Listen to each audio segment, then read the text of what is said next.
श्री कृष्ण के वाहन गरुड़ देव। इन्हें घमंड हो गया था कि इनके जितना तीव्र गति से कोई नहीं उड़ सकता।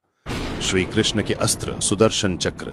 इन्हें घमंड हो गया था कि इनके जितना शक्तिशाली ना तो कोई अस्त्र है ना कोई शस्त्र, और इन्हें कोई परास्त नहीं कर सकता।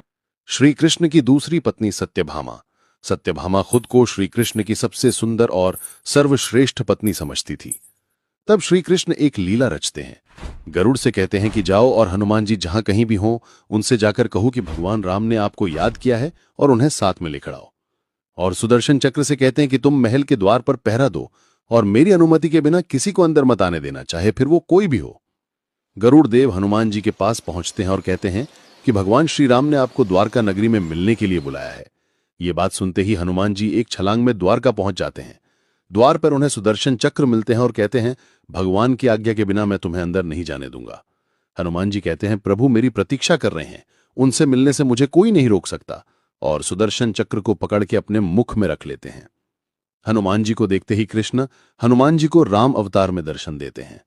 सत्यभामा को देखकर हनुमान जी कहते हैं, प्रभु ये दासी कौन है और सीता माता कहाँ है?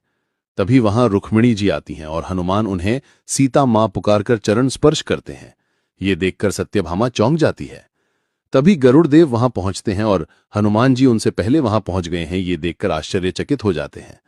तभी कृष्ण हनुमान से पूछते हैं कि हनुमान तुम्हें द्वार पर किसी ने रोका नहीं?